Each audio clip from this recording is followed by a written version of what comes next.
It's a very good morning to you. It is the 1st of October 2024, and you are listening to PRBites, which is me reading the newsletter from the Public Relations Podcast.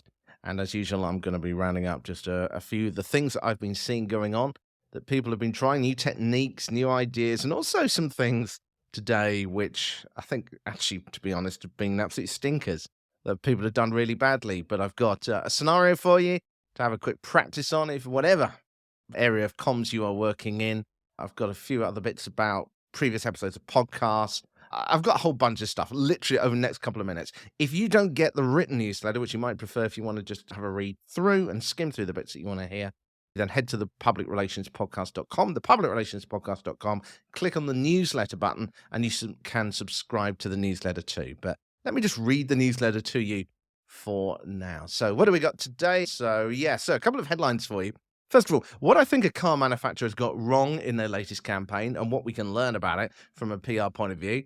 It's a bit of a rant, this one. I'll explain why in a second. A quick tip on why you shouldn't ignore micro-influencers and what to do if your CEO destroys your entire campaign. Let me run through these bits. Starting off with the first section, Did You Miss? Now, if you haven't heard the last episode from last week, because I didn't do any PR bites last week, it was with Kathleen Lucente, who I've mentioned quite a lot recently, actually. I don't know why. You just seem to be clipping lots of great stuff from her from Red Fang Communications. And if you haven't heard that, have a listen back to it. It's the last episode in the podcast feed.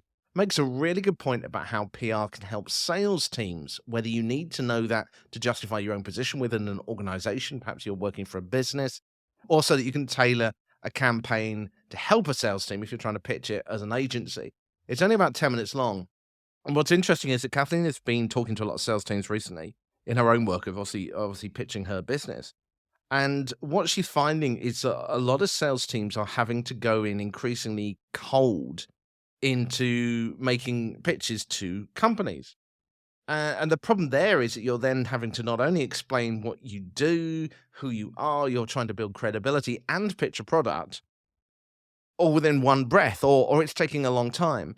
And by having even a small amount of coverage, even as seen on TV, even seeing something very simple that gives some kind of pre-credibility to that salesperson when they're pitching, it opens the door for salespeople. And of course, the answer to this is PR. It's about providing what she describes as air cover. It's about providing that support so that when the sales teams go in, they can get in there and get on with selling those products. So it's actually a way of massively increasing the return on investment of a sales team by getting PR in there. Obviously, it's not just about sending press releases as usual. It's not just about just scattergun, shotgun PR or that sort of cliched rubbish that we had in the past. It is about a deliberate, targeted campaign. But as I know, anyone listening to this show will already be doing that sort of thing anyway. So have a listen back to that episode if you get a chance. But let's talk about today. Gosh, I'm going to rant again. Here we go. I was sitting at an airport yesterday in Thailand. And I was feeling a bit grumpy, so my apologies for this little article that I wrote in the newsletter. As I say, you can get more of it if you head to the website and sign up, and you can read what I wrote on here. But basically, the gist of it is this. I was reading this article about a new campaign from Mazda, the car manufacturer, and the campaign is called Choose to be Moved. The article talks about how the brand embraces the principles of empathy. And apparently, of course, we all know what Mazda stands for, at least according to them. Now, when I just said those two sentences then, did any of that sink in? Did any of that make an impact and change your life or make you think about it for the rest of the day? You might have even forgotten the slogan already. I mean, did any of those powerful words which some marketing person thought they came up with about being moved make you feel engaged? Certainly not me. The article rightly points out that the car market is saturated with messages. Yeah, I think we all get that. Certainly working in the world of comms, we know that the market is saturated. There's so much noise, it's unbelievable. But what it's saturated with is meaningless tosh, made up of slogans like this that mean absolutely nothing. You know, someone probably sat there in a board meeting and thought, choose to be moved would get people thinking. No, people switched off and moved on. You know, with my former news editor's head on, and I'm sure with your experience as a comms person, we know that people, and indeed ourselves, we're not going to waste our time trying to work out what someone else wants us to think about. If it doesn't resonate with us, we're not going to put the mental energy into interpreting it. I mean, who are they trying to reach with this? I certainly haven't got a clue from that statement, and I'm not saying it's necessarily trying to reach me as a demographic, But what I'm saying is there's no clear message. Who is that trying to actually click with? What type of person? So I carried on reading this article, and I saw that there was a link to a video for an advert. So I clicked on play, and after a few seconds of what was just another cliched car advert with a smug-looking driver looking happy as they're driving along in a car which looks like every other SUV, I was moved to switch it off. Now, don't get me wrong, this is not a thing against Mazda because I actually think they had some great cars. But, I wonder if a lot of marketing is just done in a certain way because it's always been done that way. And I think this is a problem with comms with PR too.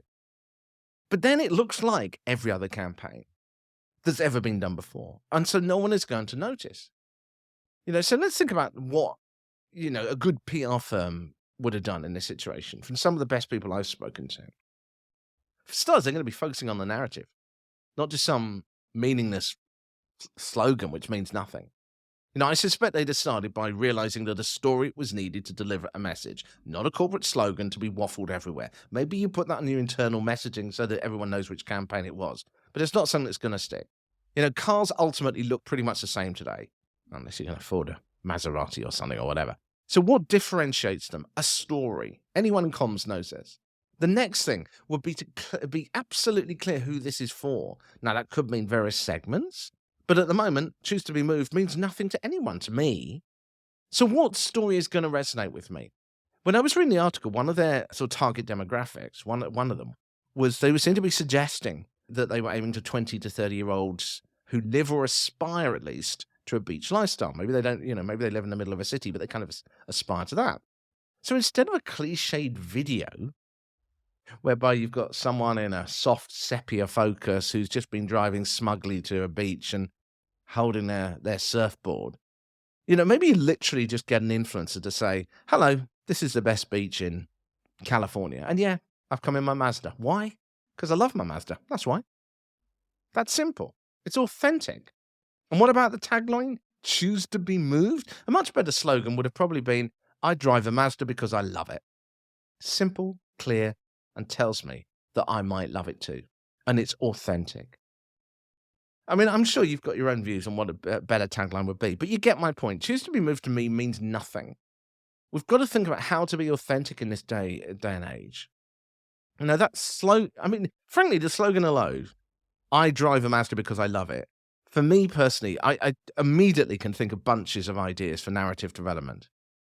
You've got a heritage of the car brand. So you've got like old car models. I loved it when I was 20. I loved it when I was 30. You've got different customer groups. I love it because of this. I love it because I can go shopping. I love it because I can do that. It's such simple language. I mean, you've got glamorous people. You've got street cred people. You've got mechanics who like tinkering on cars, artists, whatever. All saying across a campaign, because I love my Mazda. It's that simple. I'm not saying this is the campaign they should go down, but the point is it should be clear. It should be understandable. It should be instantly relatable. I am not sitting there thinking, choose to be moved. Maybe there's an event where everyone comes and sits in their car and does group meditation because their car is a place they love to be in, or whatever. It's all about making stories.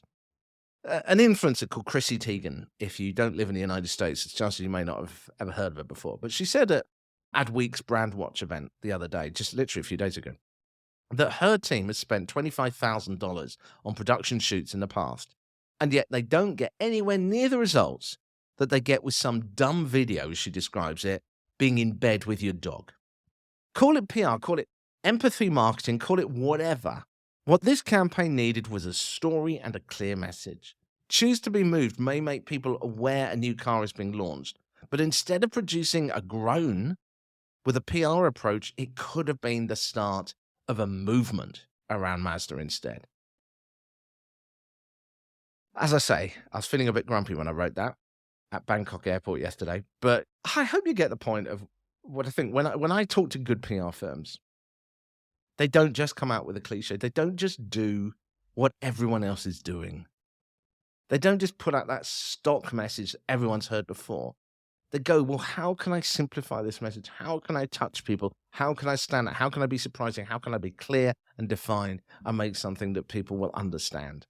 Okay, moving on. I spotted was the next section, and bucking the trend, is indeed a common way I see firms creating headlines that capture the public's attention. You turn the prevailing narrative on its head. Now, in this particular case, a flying school in the United Kingdom made national news in the United Kingdom the other day. And flying schools very rarely do this. And I'm talking about not talking about commercial jet flying. I'm talking about small little aircraft. And the way it did it, the way it got national coverage was because it billed itself as the UK's first fossil fuel free flying school. Trying saying that after a few beers. First fossil fuel free flying school. Anyway, I'm curious about how they got the coverage on this. Because as an electric light aircraft, these aren't new. They've actually been around for a few years. Yeah, and I'm talking about these, two-person planes that you see flying around. So electric aircraft, they've been around for a bit. But whatever the hook was, why they got this coverage now, maybe this has been sitting around for a while, maybe some reporter had done it, they've been sitting in the can waiting for the right moment, but whatever. The fact that they could say that they were the first fossil fuel-free flying school was a good hook that gave it the opportunity to get the coverage. And there they were, one small flying school in one small part of Britain getting national coverage as a result. The prevailing narrative here, of course, is that aircraft guzzle fuel, and many of the older ones certainly do. And this reverses that narrative, so it gave it a good little hook. Couple more sections to go, and we're done. A tip from a guest. Here's a tip from the recording of one of the episodes of Comms Question Time. More on that coming up soon. If you don't know about it, it's a whole new spin-off show whereby some of the top people I talk to actually answer questions from businesses about how to solve their PR problems and conundrums. But anyway, the tip was this. Don't just automatically go for well-known influencers. Partner with lesser-known, yet highly credible figures, so people with real authenticity who get real engagement, within niche communities who aren't seen as influencers. If they use the word influencer in their profile, then these are not the sort of people you're looking for. You're looking for people who are genuinely influential, not who think they are. Because these hidden champions can introduce your message in a far more organic, far more authentic way, avoiding the skepticism associated with typical influencer marketing. So look for those smaller micro-influencers that are influencers but don't say they are or don't identify as that. They're just genuinely influential. Two more sections to go. It's getting a client or a new boss section. And this was a tip someone I was chatting to the other day reminded me of, and that is to actually do what you know works. Now, this may sound blindingly obvious, but I mean actually do it. The point we were discussing about was so often we end up doing the easy things even when we know another approach actually works better. We're just naturally lazy. So the tip for getting a new client or a new boss is pitch what works, not what comes to your mind the quickest, because we actually know what's needed already. And finally, final part of PRBites today is the PR puzzle for the day. So wherever you are, whether you're in the car or on the train, have a quick think about this. Imagine that you're in charge of PR for a major tech startup. Version 1 of the product is launched, and it rides this wave of positive coverage that you, of course, have generated. But then, during a high-profile interview to make the launch, your CEO kills the momentum by saying, version 2 will fix the issues we have with version 1. Sales tank overnight, with customers and media outlets now dismissing version 1 as incomplete and no point buying. The CEO asks for your help. You can choose just one option, as always, so which one do you pick? Do you 1. Put out a statement to clarify the differences between version 1 and 2, playing down the differences and stating that the second model will cost more too, or at least hinting at it, to try and encourage people to get version 1? Or do you go for option 2, redirect the focus by launching a series of customer stories highlighting how version 1 is already transforming real-world projects despite being the first version, turning the spotlight from the tech to the impact it's having already, and that this is just the start of things? So do you put out a statement to clarify the differences and imply that things might cost more, or do you focus on the benefits that version 1 is already bringing? So what personally I would do, and I always love hearing what you would do with these situations, but personally, if I had to pick from one of those, once I had finished, how can I put this in quotes, aggressively debriefing the CEO for their comment, then we need to accept this is pretty bad, right? They have done a lot of damage here. We already know the sales have tanked from the scenario I've given you, and they're not going to bounce back. All we can do is damage control here. And I think a statement trying to that option 1, trying to clarify the differences, is there's a real danger of it not working. Particularly if you've got journalists who are saying this company is trying to do damage control. I think there's just too much danger of blowback. I personally think option 2 is the clear winner. But by focusing strongly on the fact that, yeah, this is version 1, actually embracing the fact that it's version 1, and saying that this is already having a big impact, it's going to be by far the better option in my view. I'd be tempted to launch version 2 pretty quick though, because people are now going to see version 1 as the weaker model. But anyway, that's what I would do. What would you do in this situation? I would love to hear. That's it for today. Don't forget, you can go to thepublicrelationspodcast.com, click on this, the newsletter button. Just click on the newsletter button, and you can subscribe to get the written version of this, so you don't have to listen to my voice, and you can skim through these each day. My whole goal with these newsletters is to give you basically techniques and observations and things that I can see going on around the comms world that might help you in your work, or even if it doesn't directly, to inspire an idea that you already have that you think might work too. I love hearing from you. Do let me know what you're up to. LinkedIn is the place to find me. Richard Midson is my name, Midson. Just search for me there, connect with me, and we will have a chat there. In the meantime, speak soon.